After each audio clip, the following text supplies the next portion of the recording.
As the Russian invasion of Ukraine started on the 24th of February 2022, we all quickly started to sympathize with the Ukrainians because we didn't think it was necessary to ask whether Ukrainians were black or white and whether Ukraine was a country in Africa or Europe. The only thing that matters to us and still does was that fellow human beings were in danger and they needed our sympathy. But videos of Africans being denied the chance to flee the conflict zone in a war that is not their own so started to surface across the internet, and this broke the heart of many Africans, both home and abroad.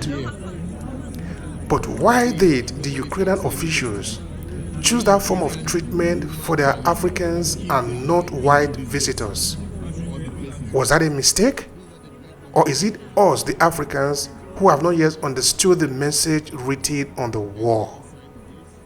A non-disputable message of how many Europeans and the Westerners in general see Africans and are ready to demonstrate it at any given opportunity. And foreign students are still here in Sumi. So please, who are they evacuating? We don't know!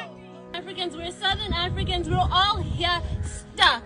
Nobody's government has done anything for us. We've all just been here. No one's come in to do anything. No one's created a humanitarian corridor. If people are leaving, they're leaving on their own, by their own devices, by things they could do. Yes. Things that they provided, their own money. There's people that have spent their lives trying to find money from anywhere just to get out of the city, only for them to be sent back. Exactly. Only for them to be sent back by Ukrainian soldiers, by Russian soldiers. These are simply African students, and they were simply not threatening to the Ukrainian people by any means or form. Yet, they were subjected to that humiliation, as if they needed to be ashamed for being Africans, for not having white skin and blue eyes. African students make up a large percentage of foreign students in Ukraine, around 20%. Morocco topped the list with 8,000 students, followed by Nigeria with 4,000, and Egyptians in the third position with 3,500. In one video that has been viewed over 2.6 million times, a crowd of Nigerian students can be seen begging with armed border guards, some kneeling on the ground shouting, "We are students, we don't have arms." We don't have arms. We are students. No arms. We are students. We don't have arms. We are students. We are students. We are students. We are students.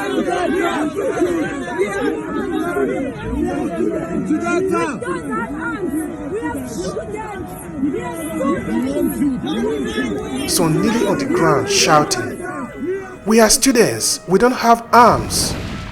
This is what we are talking about. At the same time, many neighboring countries such as Poland, Bulgaria, Hungary, Slovakia, Moldavia, and Romania were welcoming their fellow Europeans.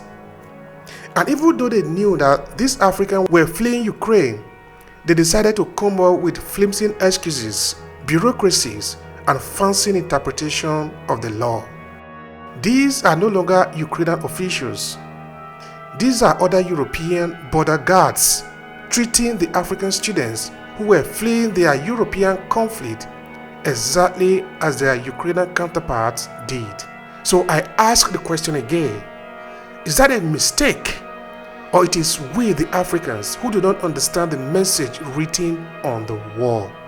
In case you are thinking that those border guards or the Ukrainian officials were confused because they were under the influence of the conflict, now listen to a politician who was interviewed in Italy.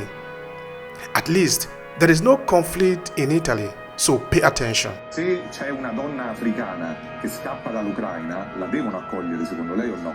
Bisogna vedere oppure se la devono lasciare nelle bombe. No, se scappa dall'Ucraina, certo. Se scappa dalle bombe. Ma non è facile. Non è facile prendere. Non è facile stabilirlo, e questo deve seguire un processo, perché altrimenti diventa un viatico per tutti quelli che scappano dall'Africa. That is Susanna Ceccardi, a member of the European Parliament. Well, the bottom line is this: while it is very clear for those who want to understand that racism is a codified system of oppression that helped the European to take advantage of other people. I don't seem to be wrong because they are under the pretense of defending themselves. I do not think I need to educate the European on what is racism because they understand it better than I do. On the contrary, my message is to the African people, and it is simple. As an African, you have absolutely nothing to apologize for because of who you are, your skin color, your heritage, and where you are coming from. You are awesome and absolutely perfect, but stand your ground. Stand your ground for who you are. You are an African, and that is the best you can be. We are students.